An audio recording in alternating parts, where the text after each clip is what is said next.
Hello everyone, welcome to the webinar on 6 great and effective fundraising ideas from around the world, presented by Christiana. I'm Melissa Ferguson from Connecting Up.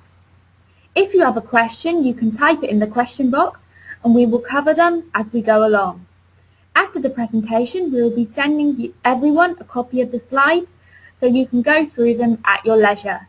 Thank you very much, and welcome. I'm very pleased to find out that so many of you are interested in online fundraising. I know that today we will have a very diverse range of organisations and individuals, it's often difficult to develop a one-size-fits-all presentation, but hopefully there'll be something from the case studies that I show today that may well help you through whatever challenges you have. Firstly, what I'd like to suggest is that we're talking here about fundraising. Fundraising is a very specialist area, and I again, going through the diverse organisations and individuals, some of you may well be experienced fundraisers and some of you may be very, very new to fundraising, and it's important when we're talking about online fundraising that we focus first on the fundraising principles. And one of the things I often refer to when I talk to people about online fundraising is starting off with, as fundraisers, one of our biggest challenges. Mal Warwick is an amazing direct marketing and fundraising strategist. He gets guru status amongst those of us who are fundraisers and marketers. And he really thinks that one of the biggest challenges of our time as fundraisers and as charities is to really understand the proliferation of new communications tools and technologies that give us a fairly new playing field. I know that the online realm has been with us for quite some time, but still we are finding our way in fundraising in that medium. Mal also says that we really need to gain an in-depth understanding of the way networks work and what that offers us in terms of opportunities for fundraising, activism and organising, and today I'm talking very much about the fundraising side. For example, you might, and I hope that you do because I will be too, going to Beth Cantor's workshop at the Connecting Up conference on the Gold Coast. And Beth talks at length about the opportunities for organising and activism and fundraising to some extent. But today I'm just talking about fundraising.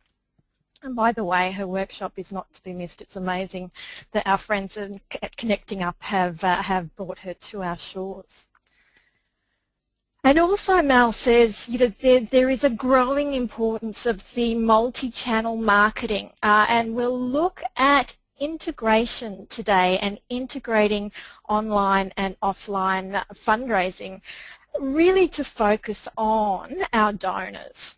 We'll talk briefly about strategy before we get into the case studies themselves, and I think this graph here from Sean Triner at Pareto Fundraising demonstrates some of, I guess, one of the challenges that we really face. It is, I'll walk you through it. The middle scale that you can see is the age ranges, and it's very much looking at young people down the bottom and older people at the top, and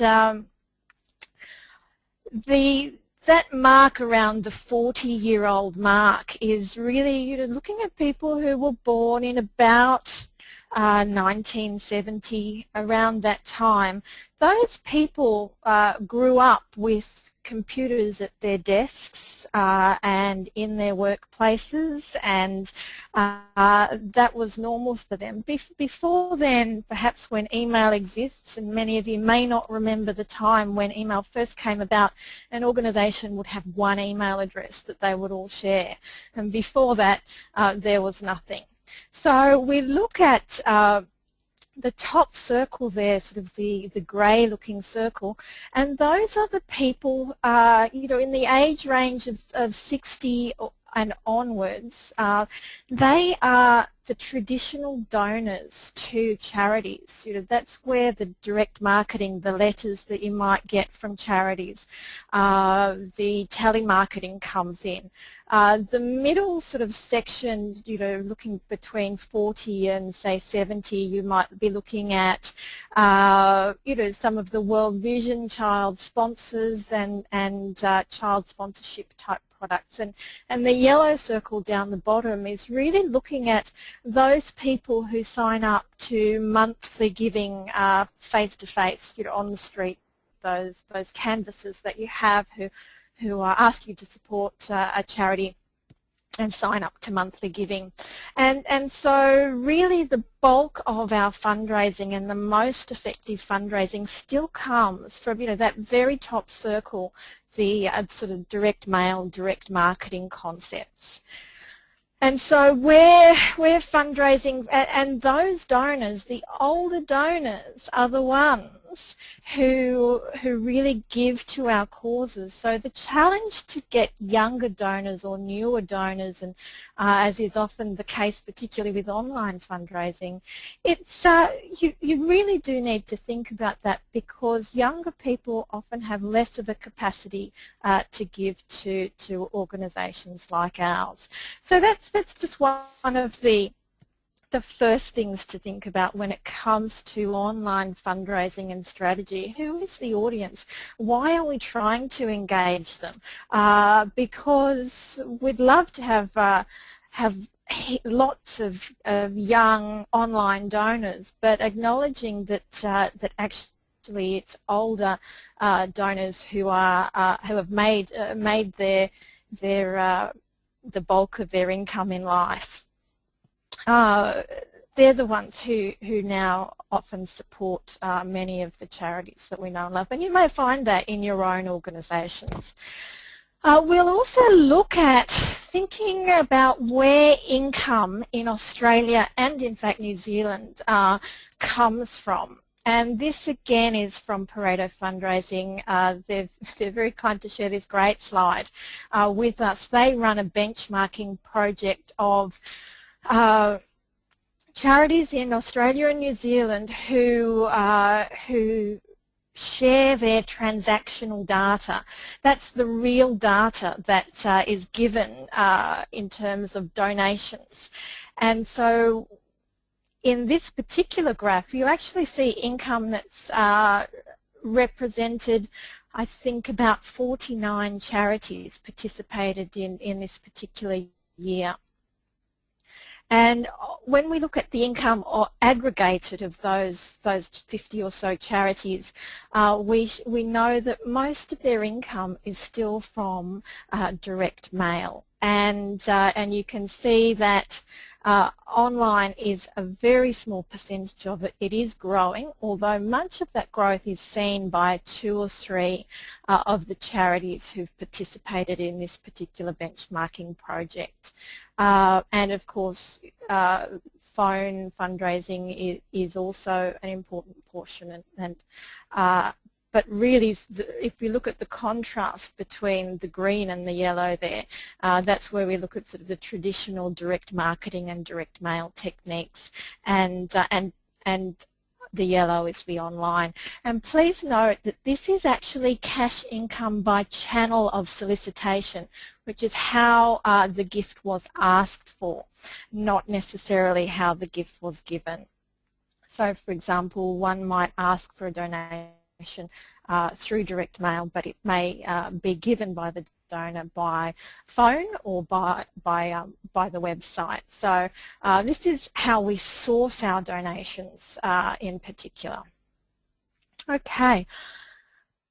That means that while for those of you who are looking at fundraising strategy, online may not be the first place to start. As much as we might like to develop a fabulous online fundraising campaign or even a plan, it is a very challenging thing to do, and there are other things that may well be a better fit for your charity. That's a particular message for those who are starting off in fundraising rather than those who are newly established. And I note actually in preparation for this presentation, I was looking back at some of the posts from my favourite at the moment on fundraising guru, and here's Jeff Brooks at futurefundraisingnow.com, futurefundraisingnow.com, and he really does challenge organisations that if their traditional fundraising strategy is not working, then it doesn't mean that by creating online fundraising that will work too. Often we need to fix the things that don't work, or before we look at new ideas and make the traditional things, the things that raise the most money, work well for us first. Okay. I might just pause there, a couple of questions if we'd like before we go to our first case study, our first fundraising idea, online fundraising idea from Defenders of Wildlife.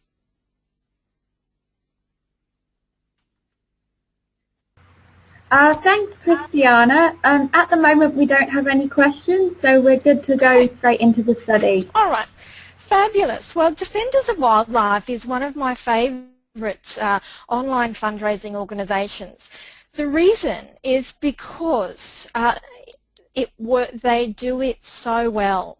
They are strategic. They are fantastic email and direct marketing marketers.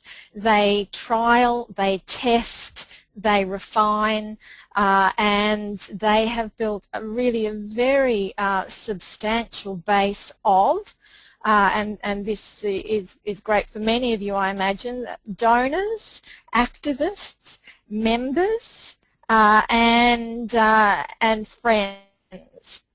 So when we look at an organisation like Defenders of Wildlife, and if you are interested in finding out more about them, just sign up to their newsletter online and start looking at the sorts of messages you get from them.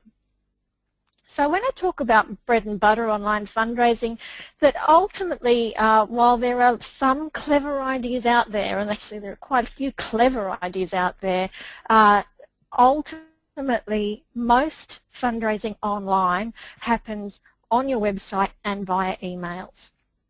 So even better, of course, is when you integrate that with all of your fundraising communications that you have with your donors and supporters and friends. So Defenders of Wildlife, firstly we'll have a look at their website, because it really is such a simple and clear website where they talk about what your gift can do, what it achieves, and has some very clear calls to action. So really, I think to look at some of the great stuff they have online, they have a very clear call to action. That main banner that you can see with the bears there, that rotates and has a couple of key messages. I particularly like this one, so that's what I took a screenshot of, which is asking people to donate monthly. But of course, the calls to action for them are very clear. You can join or donate, join, and of course renew or adopt. And because they're a much more established organisation, they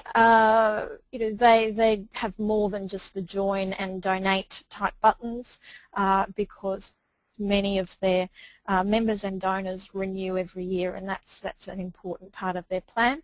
You can also get instant alerts and updates by putting in your email or your mobile number. And it's very interesting to look at the variety of emails that you get from them, and the techniques that they use when they send those emails. And we'll have a look at that in just a minute, because I think that is also very informative. That's a very clear and fundraising-driven website, and it is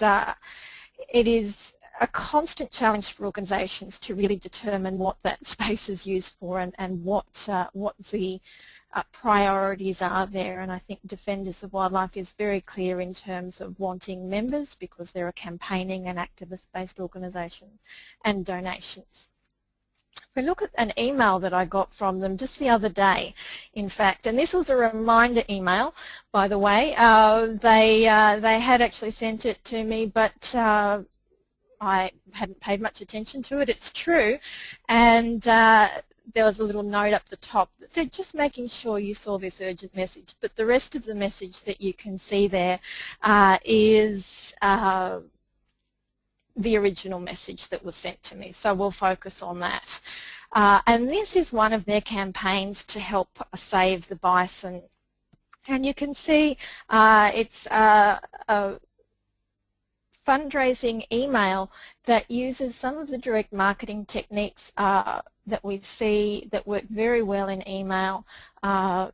The donate now options, the variety of underlining options, and here probably something that you haven't seen, and I haven't seen much from Australian charities, is the great highlighting that they use. And you can learn a lot from the email techniques of an organisation like Defenders of Wildlife. It's very interesting that they also do send out a range of emails, and this one in particular is an urgent campaign for them. So I think that's why that they use these sorts of techniques. We'll move on to just looking at how integration works for Defenders of Wildlife, because they work very well across all mediums. And what I'll show you now is some information from Defenders of Wildlife that you can find on the SOFI website, which is the showcase of fundraising, innovation and inspiration. And we shared some of the results from the Defenders of Wildlife strategy of integrating their offline marketing and their online marketing. And I think one of the key factors is to understand that they really do have a very strong and organised communications plan, and they identify their segments of donors. They identify what messages they will get throughout the year.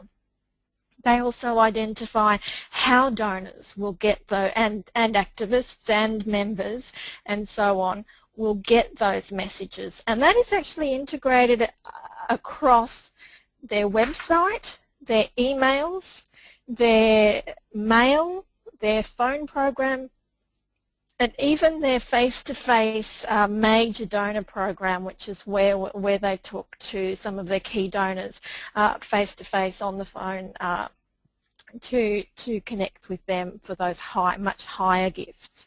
And because they're able to integrate that, the donor and the supporter really goes on a very streamlined, seamless journey with them, because what's on the website is reflects the email that they've just been sent or the letter they've just been sent, and they also and I think this is interesting, they also work very hard to engage their supporters in other ways, not just donations, and they call that a combination of high bar and low bar asks. So the bison email is an example of a high bar ask, but the Defenders of Wildlife vote for your favourite wolf photo is a great example of a low bar ask, which is where they ask you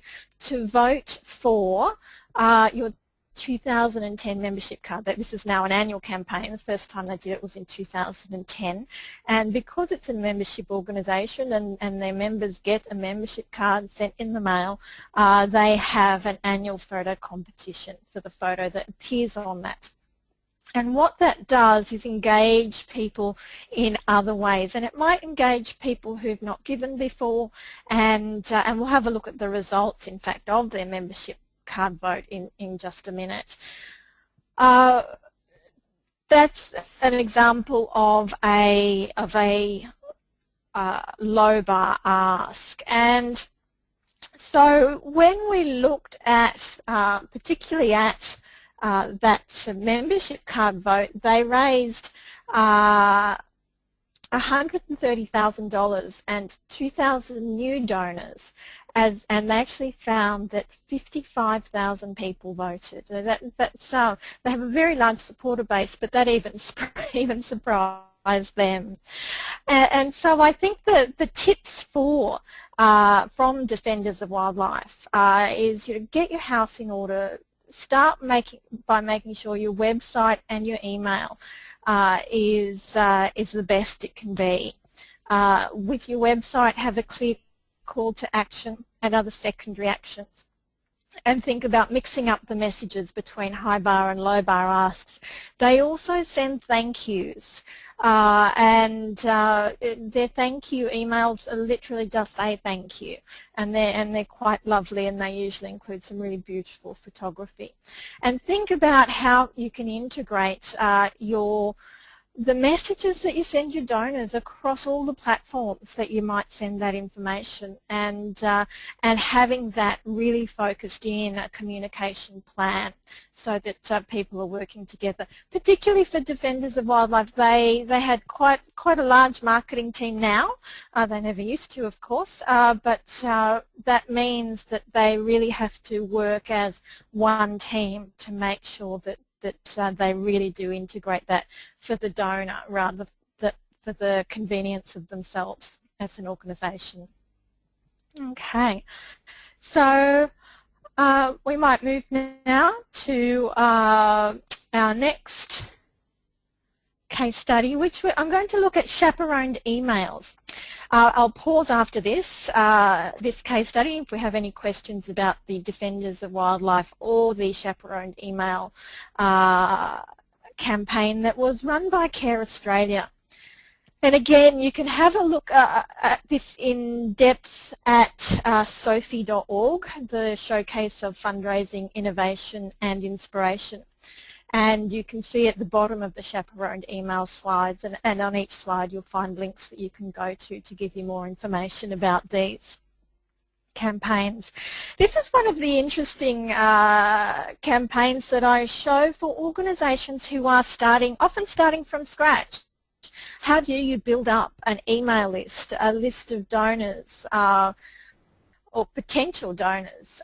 Where do you start? And there are lots of different techniques. This is a nice one from Care USA, and they sent an emergency email based on the humanitarian crisis that was going on in Gaza at the time this email was sent. It was a very timely email, and they sent it to their internal list because they do have many donors themselves, but they also used it to acquire new donors. And to do that, they organised a chaperone, like in the old days, someone who would accompany you on your date to make sure everything went safe and sound. And the concept of chaperoned emails is when you ask someone to send an email to their supporters on your behalf, or to their subscribers on your behalf. So Care USA found 2 online magazines, newspapers, and with large subscriber bases that matched the sorts of donors that they were looking for. These were generally organisations who themselves have many subscribers and subscribers who may well be interested in supporting this type of campaign from this type of organisation. And so they sent these emails that you can see now. I'll try to just focus in on one of them. For example, the alternate one says is from Don, the executive editor at Alternet, and talks about the conflict that was going on in Gaza at the time, how terrible it was, and that CARE was doing such great work and need your support. Please take a minute and consider donating to CARE today. And there follows the email that is branded with CARE. It is written by CARE and it's provided to Alternet to share amongst their supporters. That costs money, and it can be a good investment, particularly if you're starting off trying to build supporters or to extend your supporter base. So some of the key tips for chaperoned emails, we can look at thinking about what online newspapers, magazines and news feeders match your audience, making sure you also match that with a timely and urgent topic. Well-written, good direct marketing email techniques, and just as in terms of the results, Care USA recruited 376 new donors and raised $23,000 just from this email, chaperoned email part of the plan. And I think to recruit 300 or 400 new donors, it is hard work, and this is a technique that can be considered to do that. I'll pause now for any questions. Thanks, Christina. We've got a couple of questions here. By low bar ask, do you mean prompting actions which involve a very small individual contribution in the hope that many people will give a bit each, or is it referring to an action that is fast and easy to take? Okay, so low bar asks can, for example, for Defenders of Wildlife, a low bar ask would be asking people to vote on a membership card, asking people to forward an email to their congressman, ways of engaging people to do something else other than donating that happens to be important, and it's an important part of the Defender's mission. So for organisations who are thinking about that, it's really understanding that donor involvement and supporter engagement. So what other things can you do to really involve your supporters and to do that online? Great question, thank you. Thanks, Christina. We've got another one here. With chaperoning, how do you ensure the target organisation that you won't poach their members or erode their own incomes?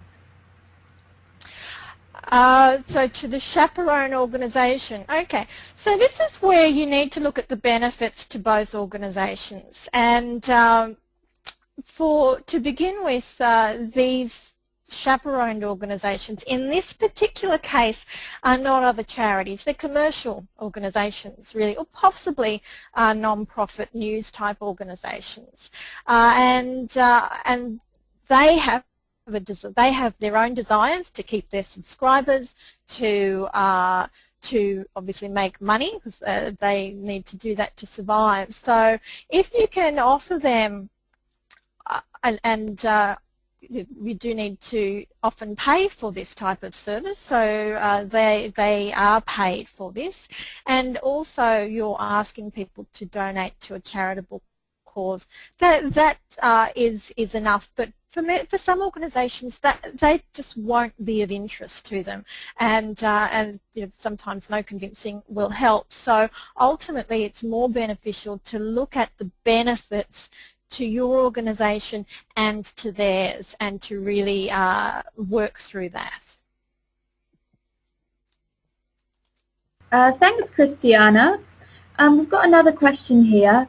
How much would a chaperone arrangement generally cost?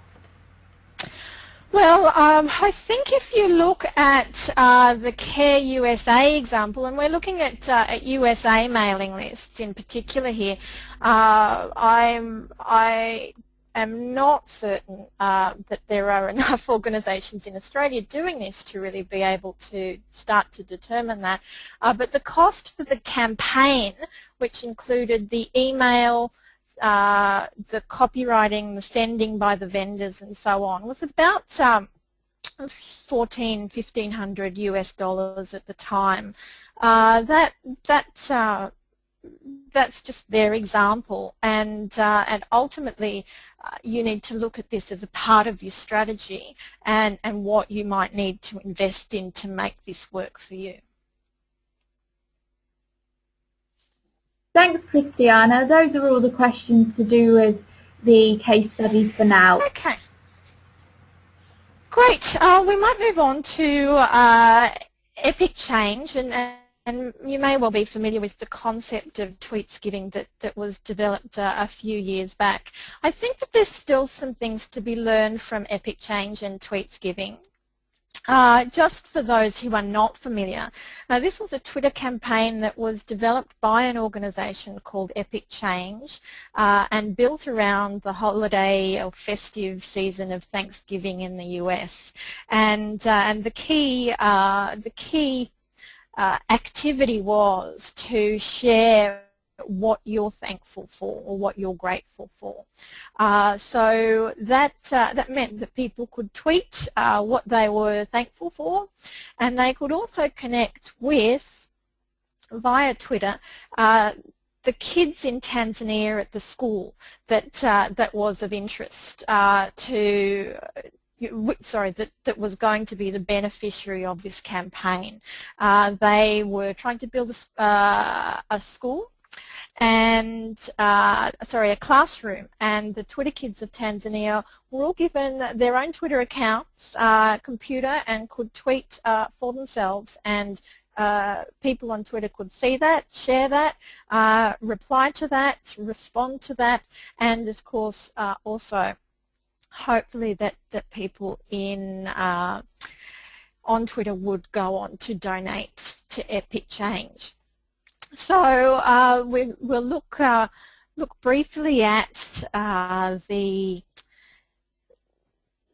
key concepts there, because it shows how important and beneficial it is to connect donors and potential donors with directly with the people that their donation will help. And I think there is incredible power in this, and again this goes following on from perhaps the Defenders of Wildlife case study, is to really think about how you can engage with your supporters and potential supporters. So here we looked at lots of small gifts, and in total since its establishment Epic Change via Tweets Giving has raised about $100,000. So you know, it's not a big campaign, but it certainly achieved what it needed to, which was to build a school or to have a particular a tangible effect. And connecting donors and beneficiaries is a key part of that. They also received lots of small gifts, but they were able to recognise large gifts, and those are the called the top turkeys that you see in the centre of your screen now. You could also see real-time results. So at the time that I took this screenshot, they had raised $27,000. and had 18,000 people share what they were grateful for. That also includes some very key influences, and if you look through their major donors or their top turkeys, and they call the major donor someone who gave $100 or more, you can see and possibly recognize some key influences. There are a lot more than you see on that list taken from that screenshot. Interesting though that in 2010 the income dropped, and that's because they changed the format. They renamed it to Epic Thanks rather than Tweets Giving. They gave people options of which projects to fund, and they've very much changed the format of that. So I think one of the lessons is possibly to really think these things through and how you're going to react and plan for a campaign like this over time.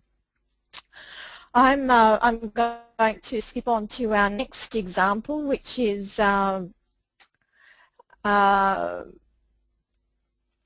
just waiting for my computer to catch up with me and with you.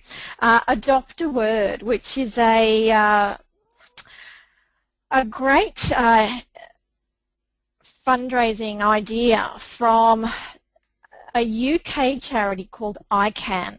I particularly like this this showcase because ICANN is a charity that helps children with literacy. They work with children to improve literacy and have some great programs and strategies to do that. But before this particular campaign called Adopt a Word, they weren't very well known. They believed that their cause really was not appealing to people in the mainstream. They struggled with public funding or public fundraising, and really the process to developing this concept was a really challenging one for this organisation. So with Adopt a Word, you can go to the Adopt a Word website and you can adopt a word.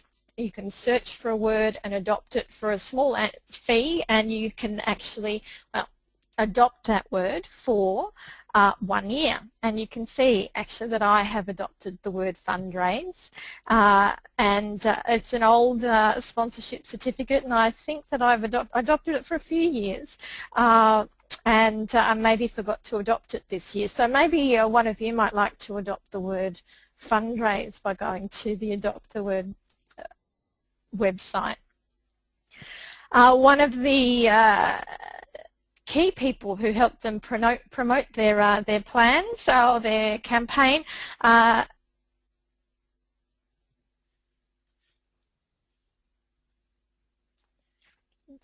is Stephen Fry.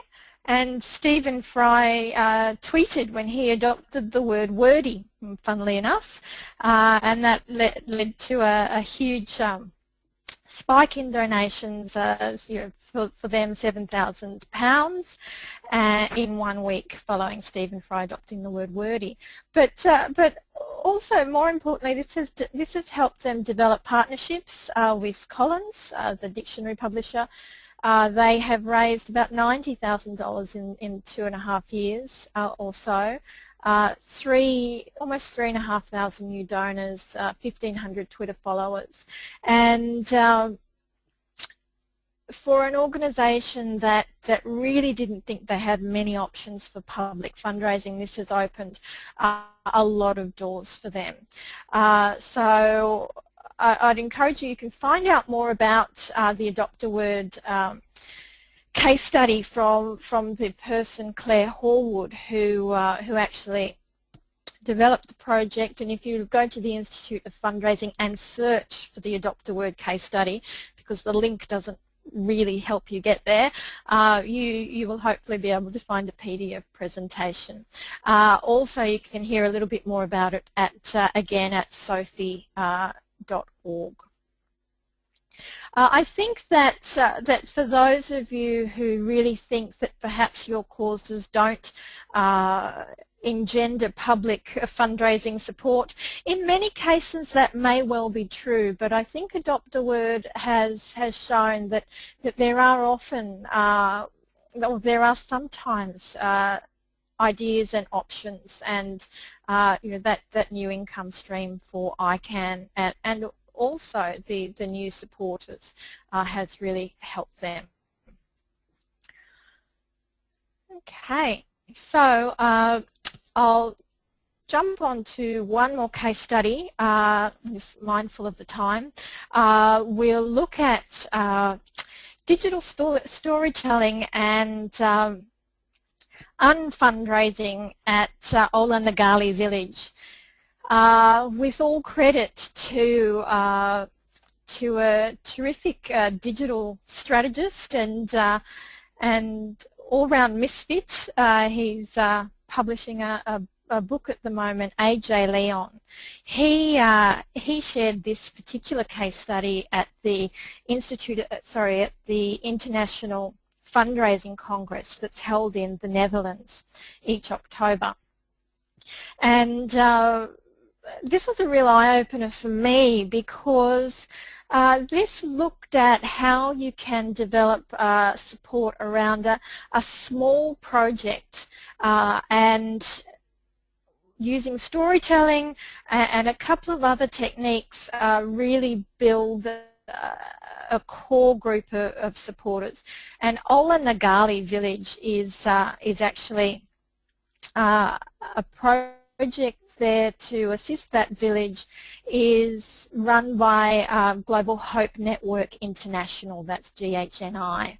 And in this particular format, they developed a project whereby they would encourage, or they would invite 100 new supporters to help support Ola Nagali village. And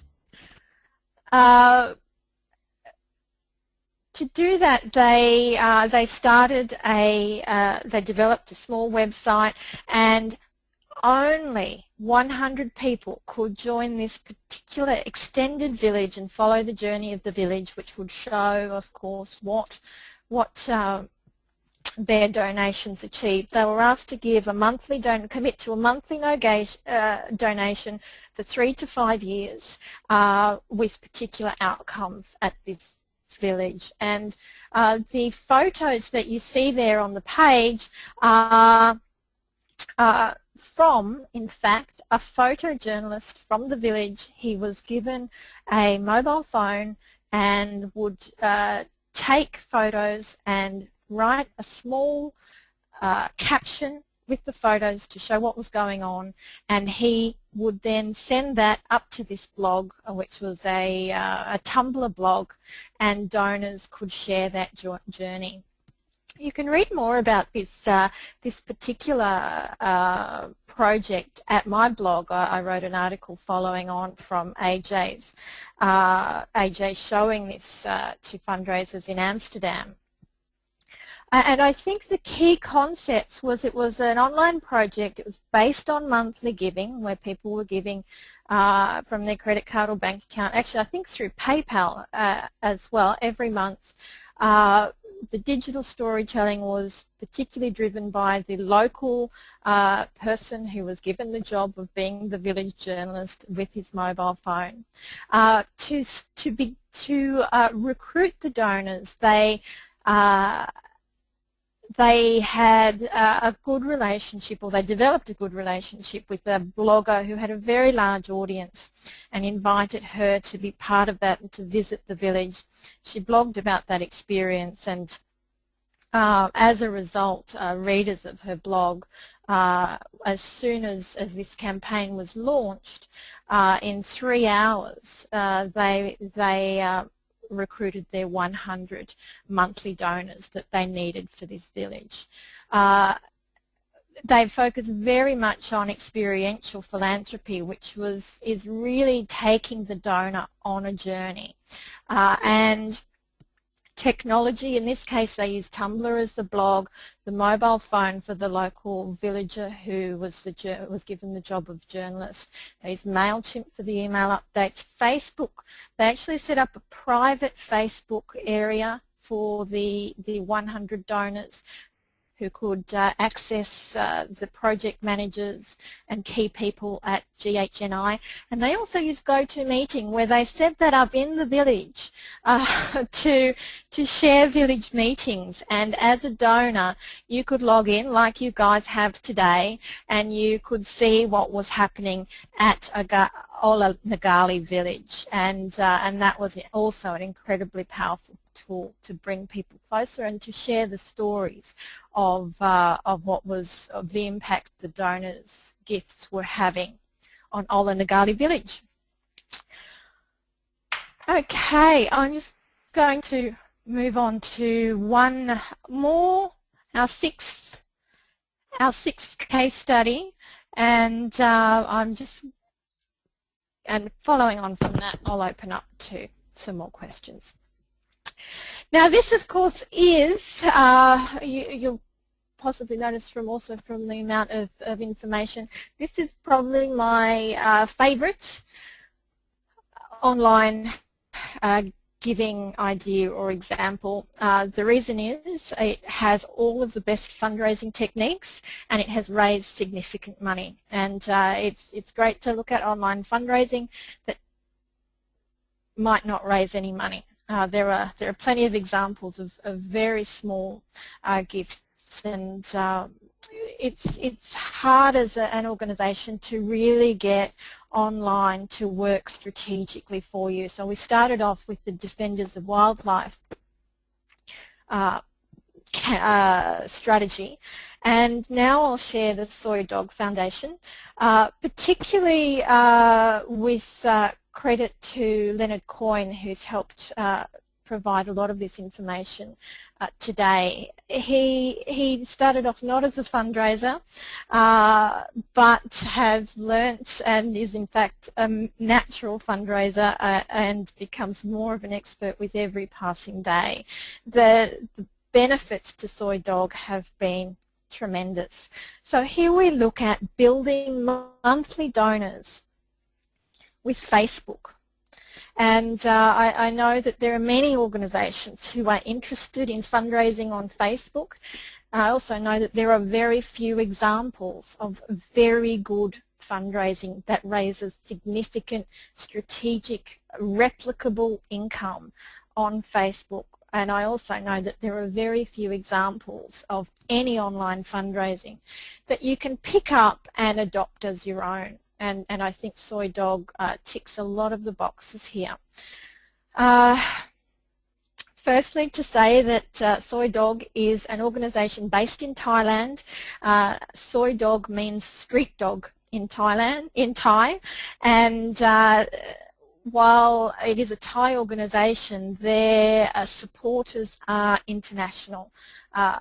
Local Thai supporters, as well as many people who visited Phuket in particular, where this charity is based, and been touched by the work of the organisation, as well as many of their new friends on Facebook. So let me show you that on the website, which is the slide, the image you see on the left-hand side, that is their website. But of more interest in particular to this case study is the Facebook page. And I'm sorry, I've just had a few problems with this particular page, so I'm just going to I'm actually just going to swap to their website. I think that's probably easier. Curse the new people at Prezi who've made it so much more complicated. So on the Soy Dog Foundation's Facebook page, you can see that there are a couple of options that they have: adopt a dog, donate, and sponsor a dog. And I'll particularly focus on the sponsor a dog for a couple of minutes and then we'll go to questions. At the Soy Dog Foundation, they have developed many supporters. You can see here that they've got 134,000 likes, but more importantly, almost 15% of people are actually talking about them or engaging with them. You can see that on their banner there. And here I think is really a fundraising idea that shows that storytelling and content are the key, as well as asking. And in fact, when I spoke with Leonard, I was really interested in his view that a lot of the information about fundraising on Facebook somehow seems to forget the asking, and in fact as fundraisers we really must ask. So for Soy Dog, asking is a critical part of their fundraising success. You can see here in the center of the page Toto's story, and in fact one of the first parts of that is to click through to sponsor Toto. We'll also just scroll down to another page that shows some of the results that Soy Dog has. At the moment they have about 2,300 people who are sponsoring, who are monthly donors sponsoring the dogs that are in the Soy Dog home. Their average monthly donation is $30, and last year their income from Facebook was, Facebook alone was $400,000, and that represents about 35% of their total income. So Facebook is making a big impact for them.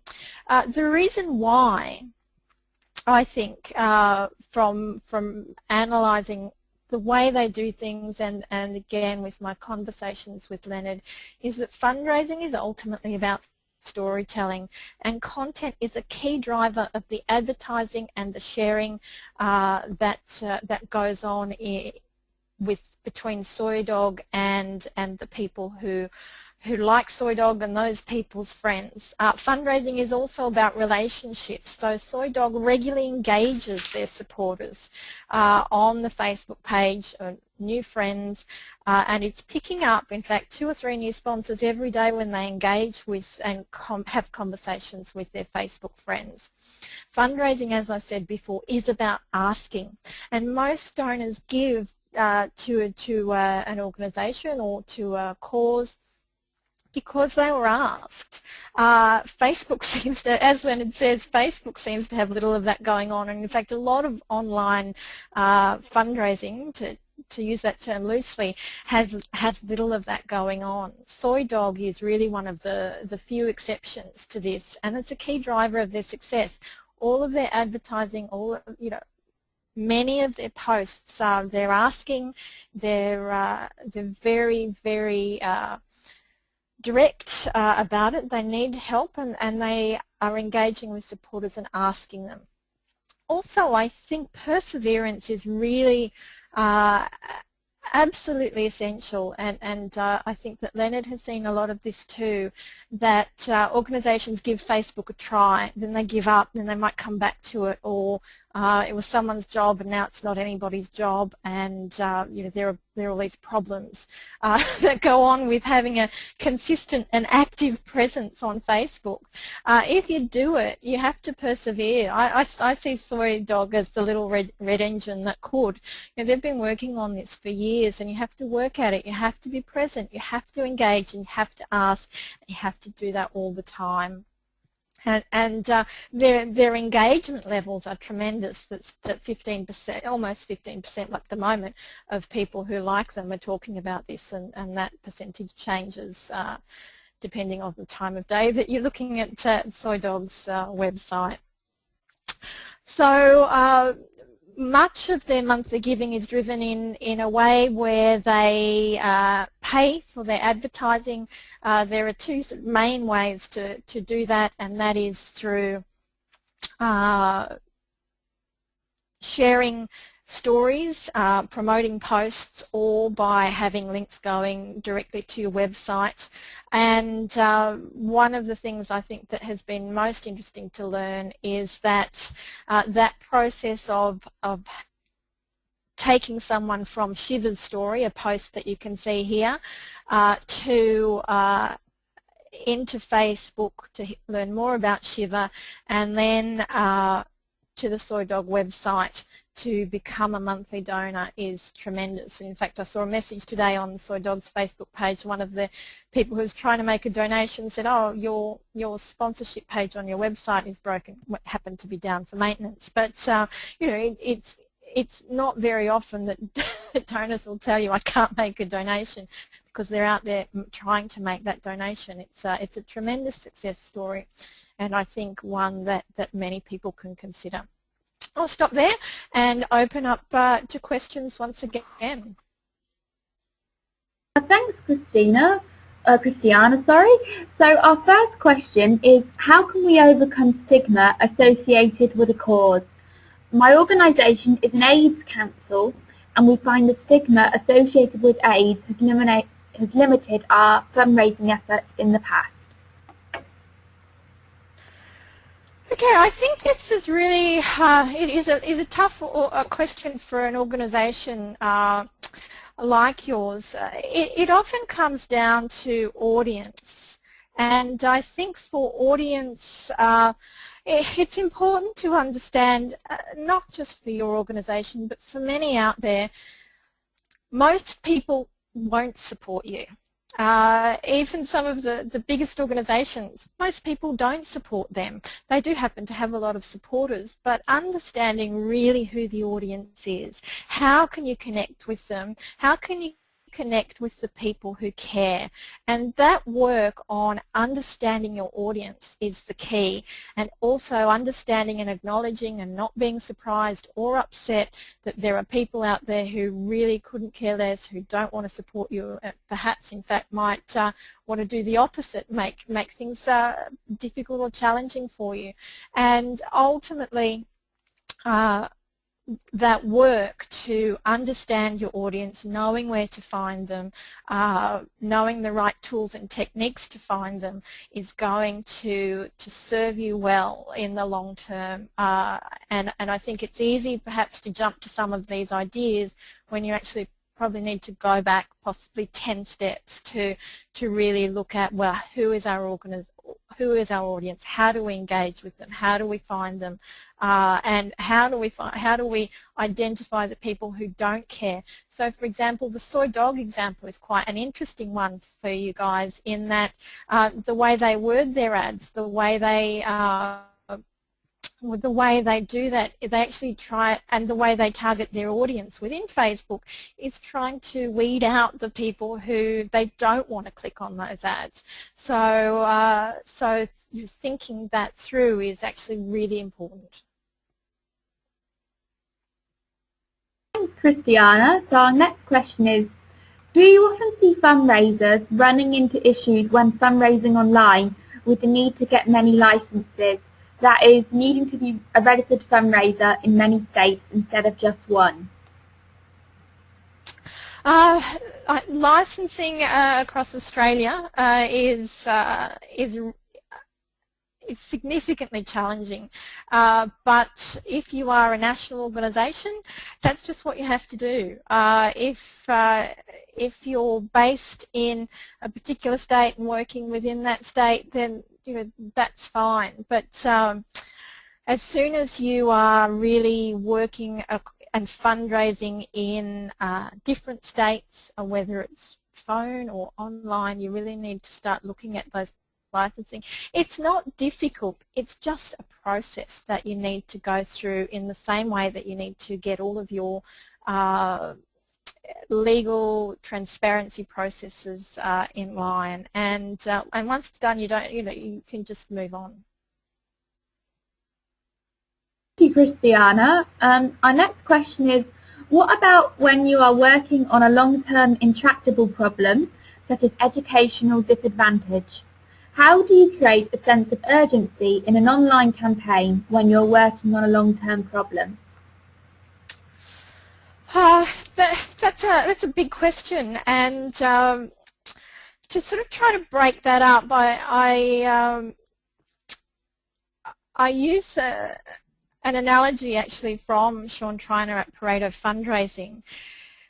He's very fond of the X-Files and the TV show that maybe some of you saw and some of you had the good fortune not to see. And that is that in fact in many television dramas and so on, there's often an overarching big picture. In the X-Files it was that Mulder's sister was abducted by aliens, some crazy stuff, but in each episode he had to do this particular activity, find the crazy guy who climbed up the walls and could stick to the roof. And so, through every episode has its own story. And to really break down, yes, you have the big picture, but to get through that, you have lots and lots of individual stories to tell. You have stories based on whatever you're working on. You have stories that are based on individual people that you're helping, and you can really break that down. And it's really important then to think through your communication strategy for the year ahead and think, well, what are the small stories and urgent stories and important stories we can tell? What are the key deadlines in our organisation? Do we have a funding deadline? Do we have a project deadline? What is it that we need to have? And how do we start communicating this with our donors? Thank you, Christiana. Our next question is, my agency has challenges in promoting our fundraising efforts and connecting donors to beneficiaries, as we are in the domestic violence field and there are concerns around safety and confidentiality. Do you have any suggestions for an agency such as ours? Absolutely, and lots of organisations face this challenge. Not just domestic violence organisations, those who help people in physical threat. There are lots of examples, and one of the easiest things to do is just use models and change names. Tell people that's what you do, because your job is to protect people's lives and well-being, and therefore you use models. They might be people who you work with, they might be friends of yours, they might be friends of a photographer that you use or children of the photographer. There are lots of examples where organisations use models and change names, and they need to, and that donors respect that, and so you can still tell your stories and you can still get your messages across without revealing confidential information. Thanks, Christiana. Our next question is, are you aware of any examples where the Olga Nagala village technique has been used for helping small not-for-profits purchase things like new equipment? I haven't seen that direct model, but I think it has that potential because it is such a small, manageable thing. I think that though you probably might want to go back and have a look on my website at that story and understand the underlying principles there, which are storytelling, engaging with an influencer who can start then help you reach an audience, and having a clear time frame and a tangible benefit. And I think that the key challenge there would actually be how you build that audience of people who would then become your monthly donors or your 100 monthly donors or whatever. Thank you, Christiana. This is our last question. What is your view on pledging for specific projects? This questioner has seen this used on Facebook for some projects. I'm not sure, I'm sorry, Melita, I'm not sure that I understand the question. Pledging for particular projects, does that mean making a donation to? Yeah, I think it means people agreeing beforehand what they're going to pledge. And then they'll pay it later. I think that's what they mean. The question's not very clear. I think that I'll take it back to principle, and that person is welcome to get in touch with me with more details of that question at a later date if you'd like. But just in principle, I think that one of the key successes is having a tangible project, a tangible offering, being able to convey that very well, and having a very seamless process to then being able to make that donation. So with Soy Dog, you might click on an ad or a sponsored story. You might go, still staying in Facebook, you might then see more about that dog, or hear particularly what some of their most successful ads or stories are from a first-person point of view of the dog, and then you go to their website and you have a very seamless process then to make the donation. I think that is ultimately the success, and coming back to what Leonard says, there's not enough asking, and asking really involves people then going on to make that donation, making it very easy for them. If you leave a gap between asking, them wanting to, and then actually making the transaction, I'd be cautious about how many people you'd have and successfully close the deal. So really think through, and in fact, one of the key things is go from your ad or go from your promotion, then go to your website, make the donation yourself, see how easy, or more often, see how difficult it is for a donor to make a donation to you online. And I support a lot of fairly small organisations, and it's a very frustrating process as a donor to make donations online to many organisations. I'd encourage you to look at the Defenders of Wildlife donation page, which is so simple and clear. It's one page, it's all there, it's all done.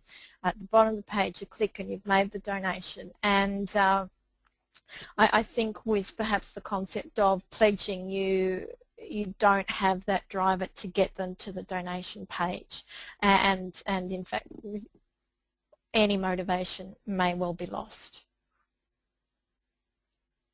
Thank you, Christiana. And as that's the final question, I'll just wrap up now. So Christiana mentioned in her presentation about digital storytelling, and we thought we'd take this opportunity to let you all know that from the 19th to the 22nd of March, Connecting Up has got some storytelling workshops running in Adelaide, Brisbane, Melbourne and Sydney. And to find out more about these, go to connectingup.org/events.